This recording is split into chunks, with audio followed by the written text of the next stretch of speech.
You're just a useless housewife. That's what my daughter-in-law threw at me, loud enough to cut through the room.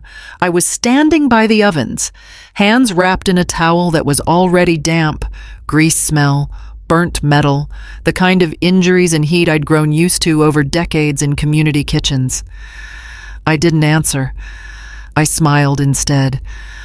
Not because I'm noble, honestly.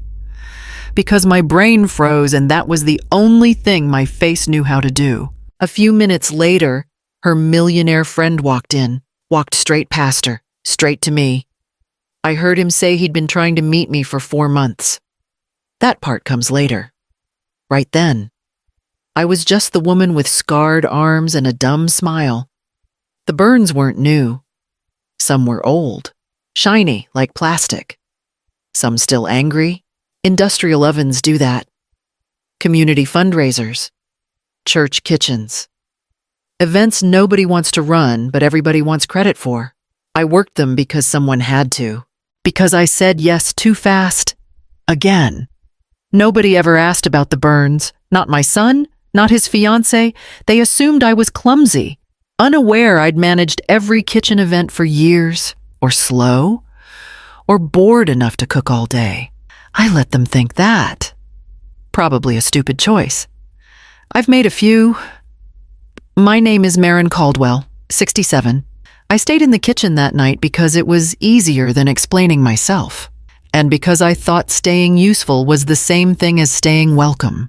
I was wrong about that. I started realizing it before the plates even hit the tables. After my husband died, things didn't fall apart all at once. They paused, then they waited. And somehow, they started lining up in front of me. The church coordinator cornered me one afternoon. "We can't open the kitchen without permits." "I know," I told her. "I'll handle it." A city clerk called 2 days later. "We're missing a signature on the redevelopment paperwork." "Check the second page," I answered. "Bottom corner." I didn't announce any of this.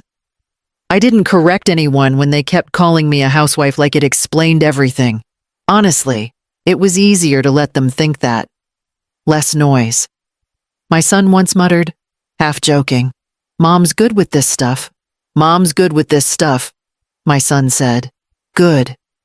As if it were a hobby, not knowing I tracked schedules, approvals, deliveries, and insurance forms.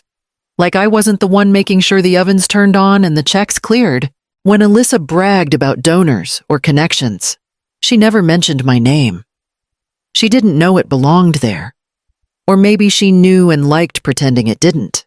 Hard to tell.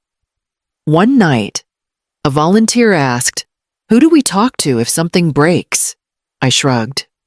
Usually me. That's when I noticed the room go quiet. Not respectful, just uncomfortable. Like they'd walked into the wrong office. I stayed useful because that's what I knew how to be. Because being needed felt close enough to being valued. I didn't realize how fragile that arrangement was until the calls stopped for one afternoon, then a whole day, then longer, and nothing moved until I stepped back in. The engagement dinner was already running when I arrived. Alyssa spotted me first. Her smile didn't reach her eyes. "Can you help in the kitchen?" she asked. Like it was a favor she was offering me, just for a bit. "We want the front to look clean." Clean meant young, polished, presentable, everything they wanted the front of the room to look like. I nodded and turned before anyone could pretend they hadn't heard. My son caught my sleeve near the doorway. "Mom, it's just for now," he murmured. He didn't look at me when he said it. He never does when he wants something to pass quietly. Inside, Alyssa followed. "Please don't come out with the trays," she added. "The caterer's handling presentation?" "I'm handling timing," I told her. She blinked.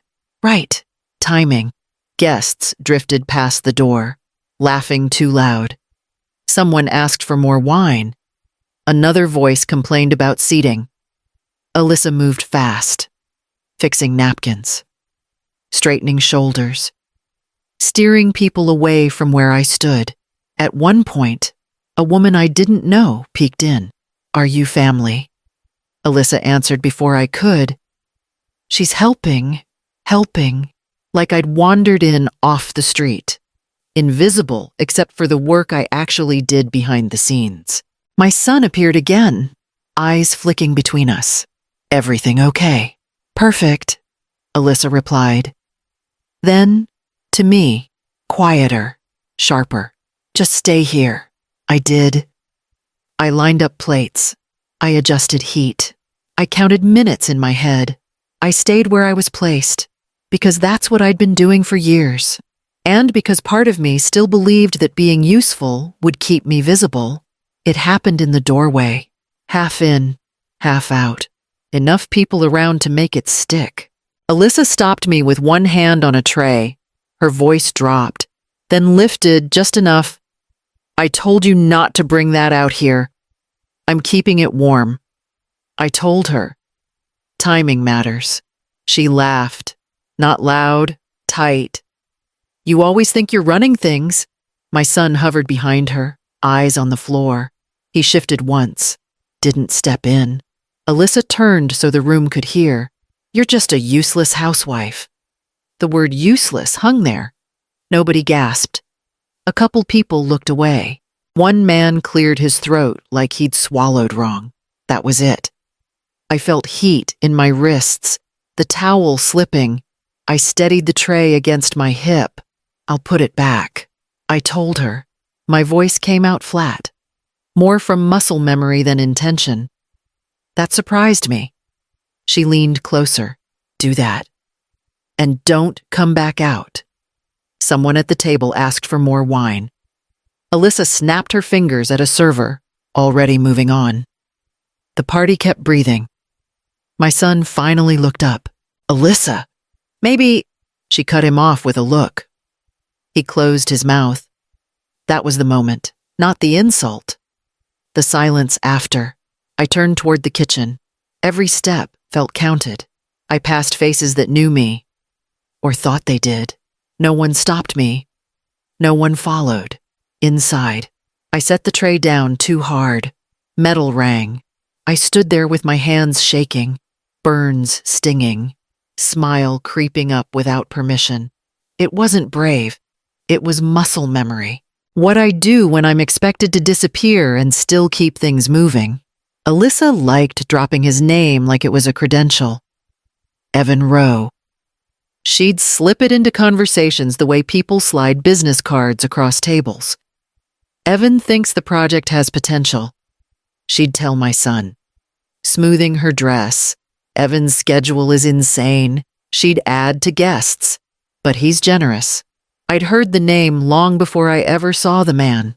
4 months earlier, my phone started lighting up with forwarded emails. Subject lines about community redevelopment. Kitchen expansions. Funding approvals. I opened them late at night. Fingers still sore. Eyes tired. One message read, "We've been trying to reach the decision maker." Another, "We need confirmation before releasing funds." I answered the ones that mattered. Short replies. Clear conditions. No flattery. When a meeting didn't make sense, I pushed it back. When paperwork came in sloppy, I sent it back. I didn't rush just because someone had money. A volunteer leaned over one afternoon. "This Evan guy keeps calling. Tell him I'll get back to him," I replied. "Not today." Weeks passed like that. Messages stacked, calls paused. Projects waited. Nothing moved without signatures. And those lived with me. Folded into a plain folder under the counter, at dinner. Alyssa waved her hand. "Evan's probably too busy to come tonight." "Maybe," my son replied. He glanced at me, then away. I wiped my hands on a towel and kept listening. Alyssa kept talking about Evan like he was proof she'd arrived somewhere important. She never noticed the emails stopped bouncing back unanswered the moment I stepped away from the kitchen for an hour. Never noticed the calendar gaps filling when I finally replied. If Evan was trying to reach someone, it wasn't the person Alyssa kept presenting as the gatekeeper, and I had a feeling that would become obvious soon enough. The noise changed first. Not louder, thinner, like people suddenly remembered how to behave. Alyssa straightened the moment Evan Rowe stepped in. I knew it without looking. She moved like a switch had flipped. Smile on, chin up, voice softer. There he is. She breathed, already crossing the room. I told you he might come.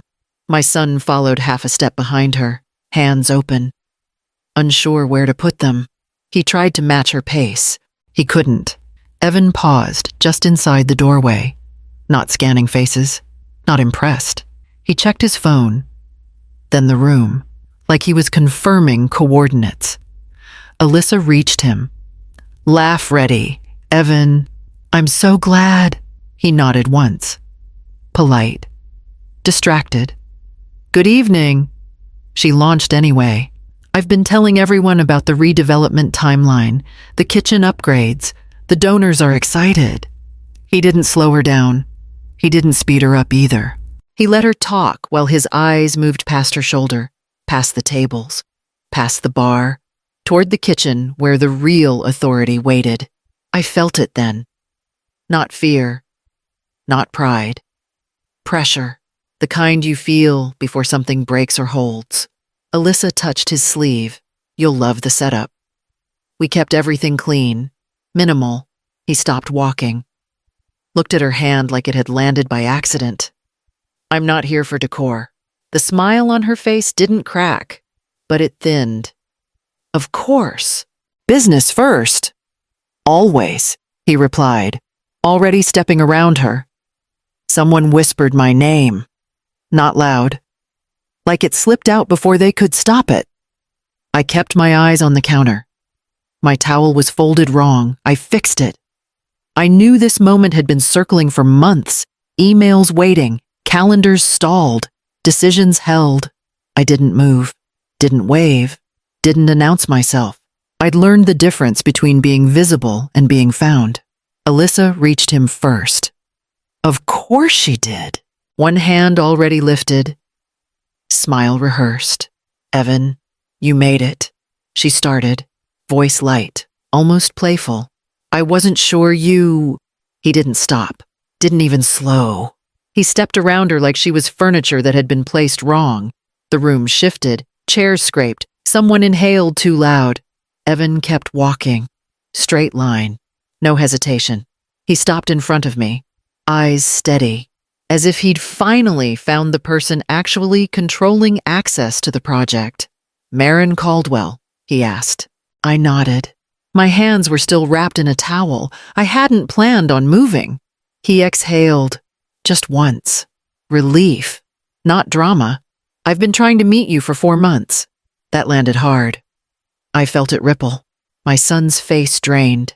His father-in-law went still. Alyssa turned. Smile frozen mid-use. I emailed. Evan continued. I called. I had my assistant reach out. Every decision stalled until your name came back to me. He glanced at the others, then back at me. Now I understand why. Alyssa laughed. Sharp and fast. I'm the one coordinating. You've been talking to me about this project. He finally looked at her. Just a glance. You talked. She handled access. Silence. The kind that doesn't ask permission. My son cleared his throat. Mom's just helping. She likes to stay busy. Evan tilted his head. Busy isn't the word I'd use. He turned back to me. You review permits. You sign off on kitchen usage. You decide when funds move. A pause. You decide who waits. I felt eyes on my back. Heat in my wrists. I didn't explain. Didn't correct anyone. I folded the towel once. Then again, Alyssa stepped closer, voice dropping. Why are you talking to her like this? Because she's the gate, Evan replied. Calm, final, and I don't waste time knocking on the wrong door. That's when I saw it. The understanding spread across the room. Slow and ugly. They weren't embarrassed.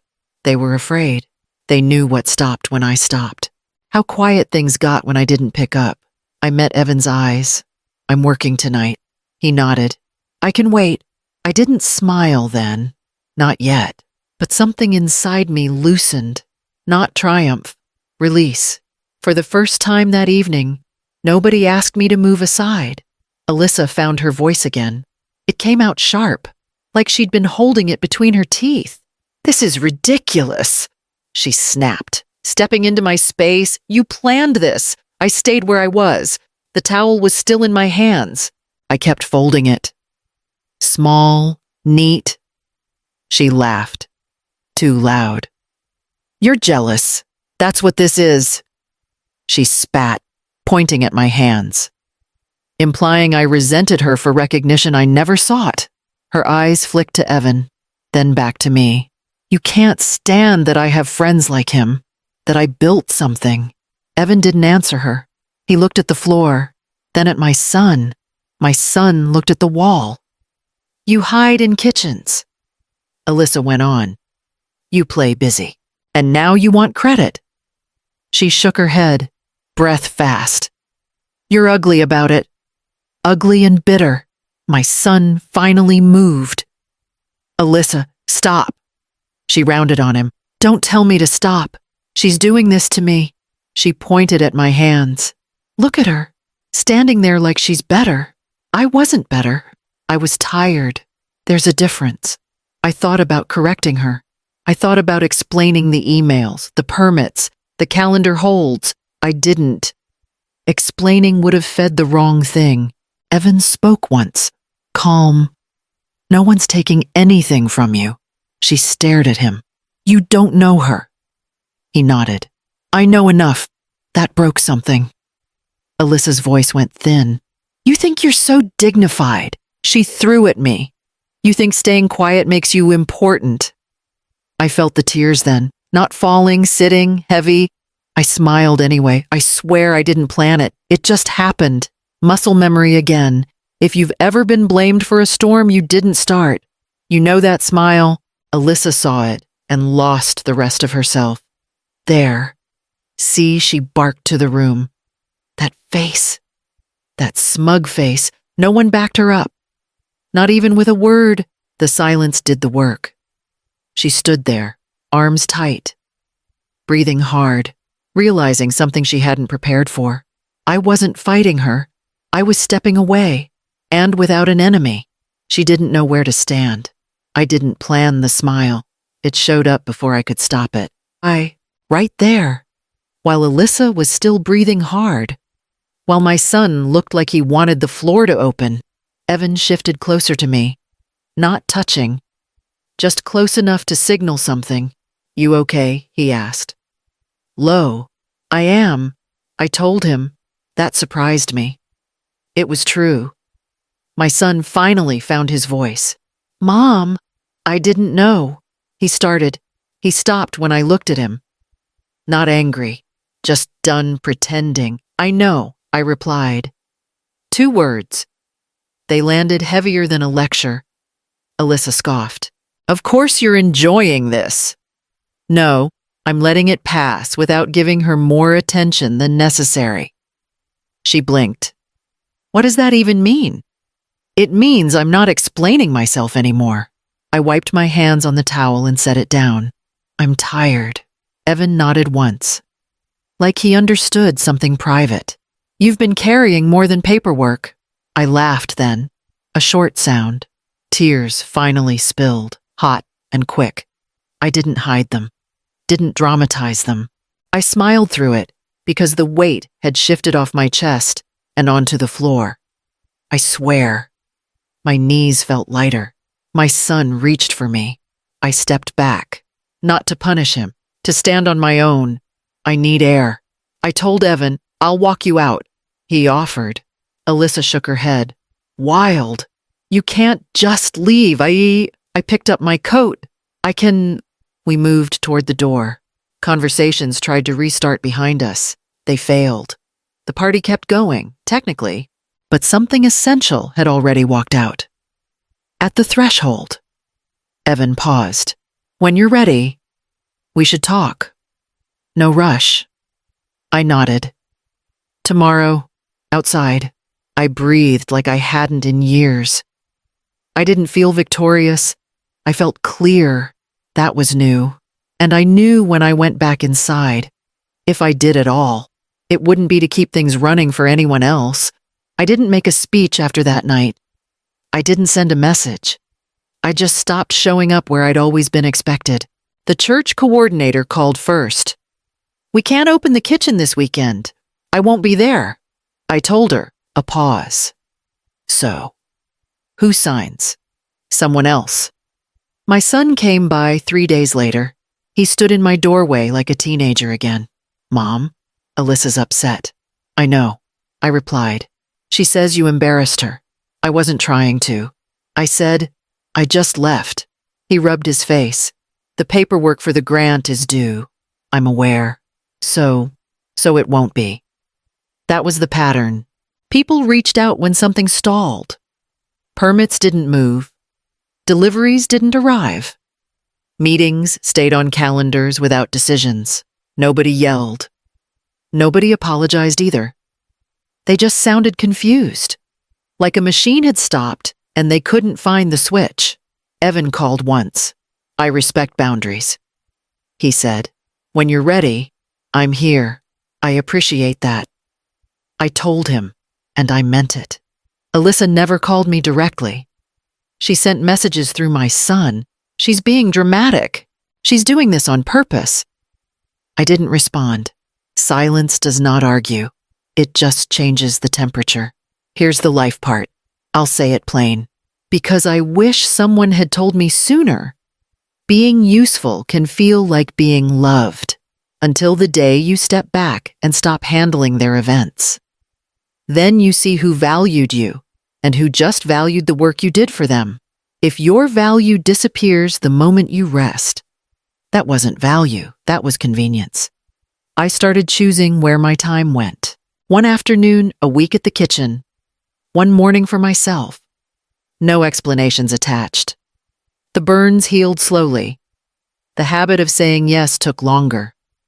If this story hit something in you, tap like so I know I'm not talking into the dark.